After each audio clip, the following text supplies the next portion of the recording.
Hello दोस्तों, नमस्कार। स्वागत है आपका हमारे YouTube channel UK triple S maker में। दोस्तों, आज का हमारा टॉपिक रहेगा कैलेंडर। कैलेंडर में जैसे हमें ये क्वेश्चन दिया है कि 26 जनवरी 1950 को कौन सा दिन होगा।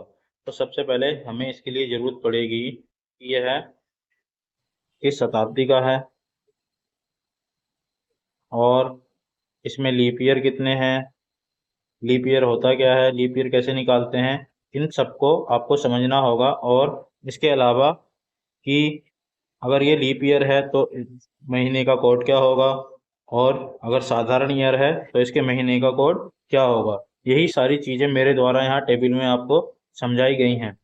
अगर सबसे पहले हम बात करें कि लीप ईयर होता क्या है, तो लीप ईयर वह होता है जिसमें 29 फरवरी आती है। और बात करें तो यह 4 साल में एक बार जो है वो रिपीट होता है।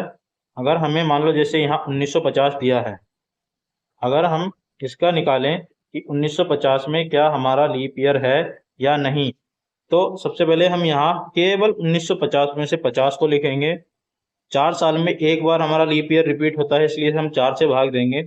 अगर यह पूरा पूरा कट रहा है और कोई शेष नहीं आ रहा है, तब तो ये हमारा लीप ईयर है, अन्यथा ये लीप ईयर नहीं है। जैसा कि हमने यहाँ भाग दिया तो ये 12 बार चला गया, लेकिन इसमें जो है 2 शेष आ गया है, तो ये 2 शेष आने के कारण ये हमारा बन गया है साधारण ईयर। अगर यह पूरा पूरा विभाजित हो जाता 4 से, इसमें कोई शेष नहीं आता, तो ये रहता हमारा लीप ईयर। तो मेरे यहाँ दोबारा यहाँ पर लिखे गए हैं जनवरी से लेकर दिसंबर तक के कोड। पहले जो कोड हैं ये हैं साधारण ईयर के लिए, और दूसरे जो कोड हैं ये हैं लीप ईयर के लिए। साधारण ईयर में जनवरी का कोड होता है 0, फरवरी का 3, मार्च का 3, अप्रैल का 6, मई का 1, जून का 4, जुलाई का 6, अगस्त का 2, सितंबर का 5, अक्टूबर का 0, नवंबर का 3 और दिसंबर का 5। लेकिन लीप ईयर में जो है हमारे जनवरी का कोड जो है वो 6 हो जाता है, और फरवरी का कोड 3 से 2 हो जाता है। बाकी सारे कोड हमारे सेम ही रहते हैं। अगर बात करें हम इनको थोड़ा याद करने की, तो आप इनको ऐसे याद कर सकते हो, जैसे मैंने जनवरी से फरवरी के दिन जो है वो एक लाइन में लिख लिए हैं। तो यहाँ पर हम पहले 3 देखेंगे तो 033, लास्ट के 3 देखेंगे तो 035, फिर बीच के 3 देखेंगे तो 614, और फिर लास्ट के जो बचे हैं 625। तो ये इनको एक आसान तरीका हो जाता है याद करने का। 033, लास्ट में 035, बीच में 614 और फिर जो बचा है 625।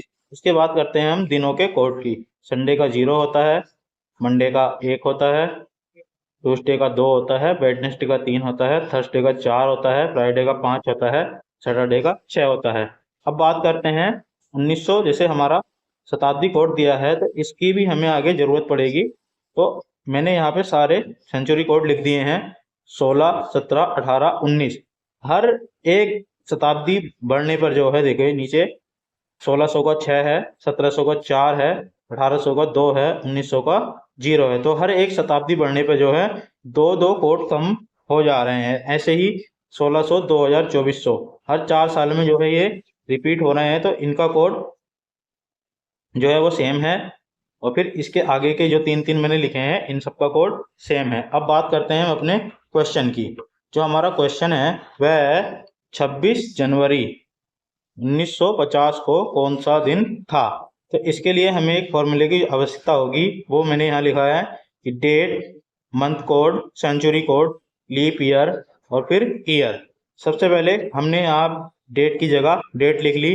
जनवरी का कोड देखने से पहले हमें देखना पड़ेगा कि 1950 हमारा लीप ईयर है या फिर हमारा जो है साधारण ईयर है। यार, तो हमने यहाँ देखा कि जैसे हमने पहले निकाला था कि 1950 में हमने केवल जो है 50 को लेना है और इसे 4 से भाग देना है। ये 12 बार चला गया और इसमें 2 शेष आ गया है। ये जो 12 है ये भी हमारे काम का है, और ये जो 2 है ये बता रहा है कि ये साधारण ईयर है या नहीं है। अब जैसे हमने यहाँ पे डेट लिख दी है 26, जनवरी का कोड लिख दिया है 0, और सेंचुरी का कोड हमने यहाँ से देख के लिखा है, तो ये लिखा है 0 प्लस ये जो हमने भागफल निकाला है यही है हमारे लीप ईयर की। 50 साल में कितने लीप ईयर आएंगे, तो ये आएंगे 12। और फिर इन्हीं 50 को हमने जो ईयर में है वो ईयर में लिख दिया है, और इसके बटे में है 7, तो सबको जोड़कर हमने 7 से भाग दे दिया है, तो हमारा शेष आया है 4। और 4 पर जो हमारा दिन होता है वह होता है ट्यूसडे। तो हमारा जो है, नहीं सॉरी, 4 पर जो हमारा दिन होता है वह थर्सडे। तो हमारा 26 जनवरी 1905 को निकल कर आ गया है थर्सडे। ज़्यादा क्वेश्चन निकाल के देख सकते हैं अपने आप। इसके बाद करते हैं हम सेकंड टाइप की बारी। तो यहाँ पर मैंने क्वेश्चन लिखा है 1 जनवरी 1993 को रविवार है, तो 18 सितंबर 2025 को कौन सा दिन होगा। इसके लिए भी हमें सेम चीज़ों की ज़रूरत पड़ेगी जो मैंने ऊपर के आपकी ये सारणी में दी गई हैं। यहाँ पर हम देखेंगे, सबसे पहले हमने डेट लिखी है, फिर उसके बाद जो है हमने यहाँ पर महीने का कोड लिखा है, फिर शताब्दी का कोड लिखा है, फिर कितने लीप ईयर हैं वो लिखे हैं, और फिर कितने इसमें ईयर दिए हैं हमें तो वो लिखे हैं। इन सबको जब हमने जोड़ा तो 117 आया, और जब हमने उसे 7 से भाग दी तो हमारा 5 शेष आया। 5 पर हमारा दिन होता है शुक्रवार, लेकिन हमें यहाँ पर जो दिन दिया है वो दिया है रविवार। तो इसका मतलब है कि यहाँ पर 2 दिन जो है हमें बढ़ाकर दिए गए हैं। इसलिए जब हम 18 सितंबर 2025 के दिन निकालेंगे तो उसमें भी हम 2 दिन ऐड करके लिखेंगे। ठीक है, आइए देखते हैं इसका सॉल्यूशन। तो सबसे पहले हमने डेट को लिखा, उसके बाद मंथ कोड लिखा, उसके बाद जो है हमने शताब्दी कोड लिखा, फिर हमने देखा कि 2025 के इन 25 सालों में हमारे कितने लीप ईयर हैं, तो हमारे 6 लीप ईयर हैं। और उसके बाद हमने 25 ईयर को ऐसे ही लिख दिया, और सबको जोड़कर हमने 7 से भाग दे दी, तो हमारा शेष आया 4। यानी अब ध्यान देने वाली बात यह है कि ये शेष जो आया है वही हमारा दिन नहीं है, क्योंकि हमने ऊपर वाले में 2 दिन ऐड करके लिखे हुए हैं। इसलिए हम नीचे वाली संख्या में भी 2 दिन ऐड करेंगे, तो 4 में जब हम 2 जोड़ेंगे तो हमारा 6 आएगा, और 6 पे होता है हमारा शनिवार। इसके बाद देखते हैं नेक्स्ट क्वेश्चन। यहाँ पर ये इसी का दूसरा पार्ट है। अगर आप देखेंगे तो यहाँ पे मैंने लिखा है 3 जनवरी 2012 को रविवार है, तो 10 जनवरी 2017 को कौन सा दिन होगा। ये टाइप जो है सेकंड है। यहाँ पर हमें जो है ये दिन देखने की जरूरत नहीं है कि ये दिन सही है या नहीं है। जैसा हमने ऊपर चेक किया था कि वहाँ पर रविवार दिया था लेकिन हमारा शुक्र निकल के आ रहा था। ठीक है, तो यहाँ पर हम क्या करते हैं कि हमें पहले देखना होता है कि इनका बीच का गैप कितना है। तो यहाँ पर 5 साल का गैप है, तो हमने 3 जनवरी से 3 जनवरी 2017 तक लिख लिया है, और जो हमसे डेट पूछी है उसे नीचे लिख लिया है। अगर हम साधारण ईयर से लीप ईयर में जाएंगे तो हमारे 2 दिन ऐड होंगे। अगर लीप ईयर से साधारण में आएंगे तो एक दिन ऐड होगा। दिन दिया है 3 जनवरी 2012, इसको देखते हैं 3 जनवरी 2012। तो ये जो 2012 है ये हमारा लीप ईयर है। ठीक है, तो लीप ईयर से जब हम साधारण ईयर में जाएंगे तो हमें बीच में देखना होगा क्या हम 29 फरवरी पार कर चुके हैं या 29 फरवरी आने वाली है। तो 3 जनवरी के बाद ही 29 फरवरी आएगी, इसलिए हम यहाँ ऐड करेंगे 2 दिन। फिर साधारण ईयर से साधारण ईयर में जाएं तो 1 दिन, फिर साधारण ईयर में जाएं तो 1 दिन, फिर साधारण ईयर में जाएं तो 1 दिन। ठीक है, फिर हम जा रहे हैं लीप ईयर में, तो यहाँ पर ऐड हो रहा है 1 दिन। ठीक है, अब यहाँ से आगे को हमने दिन ऐड करने हैं कि इसके बाद हमारी 29 फरवरी आ रही है या नहीं आ रही है, ये हमने देखना है। तो 3 जनवरी 2016 के बाद जब 3 जनवरी हम 2017 पे गए तो इसके बीच में कहीं हमारी लीप एक 29 फरवरी आई है, इसलिए हम इसे ऐड कर रहे हैं 2 दिन।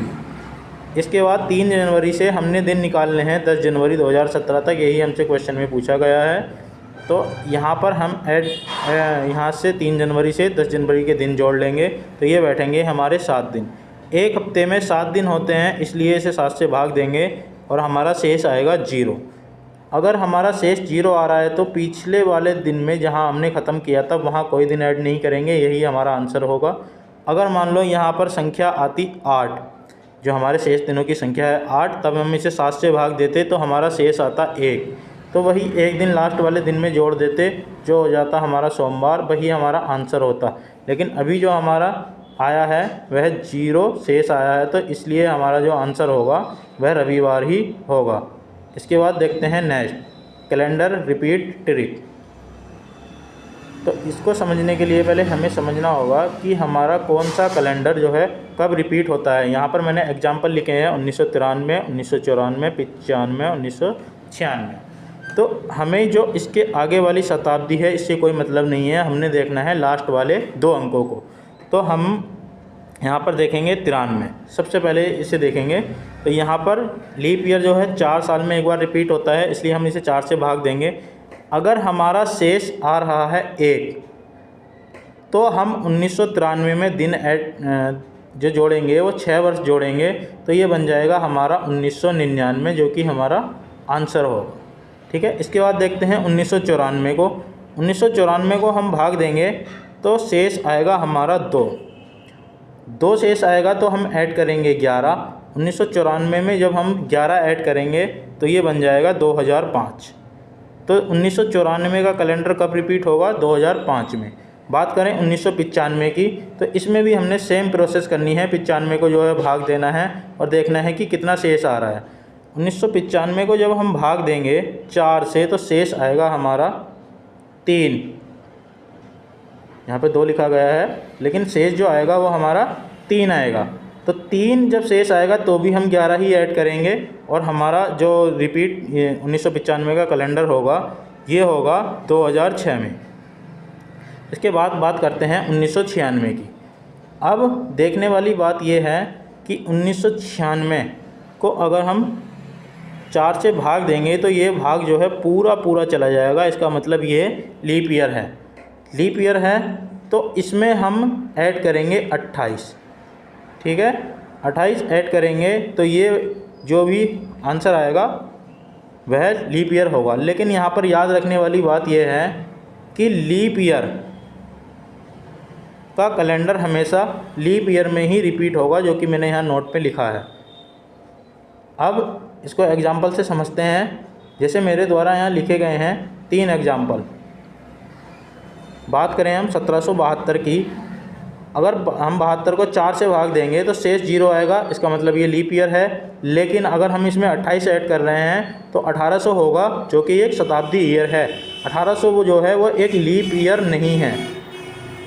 लीप ईयर जब हम शताब्दी की बात करते हैं तो लीप ईयर वह होता है जिसमें 400 का पूरा भाग चला जाए। ये होता है शताब्दी लीप वर्ष चेक करने के लिए। तो यहाँ पर जो है 200 शेष आएगा, तो ये लीप ईयर नहीं होगा। इसके बाद ऐसा ही है हमारा 1800 का। 1800 में हम 4 से भाग देंगे तो शेष 0 आएगा। 1872 में सॉरी, और 72 में हम जब भाग देंगे तो 0 शेष आएगा, और इसमें हमने 28 जोड़ेंगे तो ये 1900 आएगा, जो कि हमारा लीप ईयर नहीं है, ये भी एक शताब्दी ईयर है। अब बात करते हैं हम 1972 की। 1972 भी जो है हमारा लीप ईयर है, लेकिन यहाँ भी 0 शेष आ रहा है और 28 जोड़ने पर 2000 आ रहा है। अब बात देखने वाली ये है कि हमने 1900 को लीप ईयर नहीं माना है, लेकिन हम 2000 को लीप ईयर मान रहे हैं, क्योंकि यहाँ पे हम 400 से भाग देंगे तो ये पूरा चला जाएगा और कोई शेष नहीं बचेगा। इसका मतलब है कि ये लीप ईयर है। ठीक है, जब हमारा कैलेंडर लीप ईयर का हो और वो साधारण वर्ष में रिपीट हो रहा हो, तो उसमें हम ऐड करते हैं 40। ऊपर के दोनों जो क्वेश्चन थे 1872 और 1772, इनमें हम ऐड करेंगे 40, तब जाके हमारा आंसर आएगा सही। 1872 में जब हम 40 ऐड करेंगे तो आएगा हमारा 1912, और 1772 में जब 40 ऐड करेंगे तो आएगा हमारा 1812। तो यही 2 जो हैं हमारे आंसर होंगे।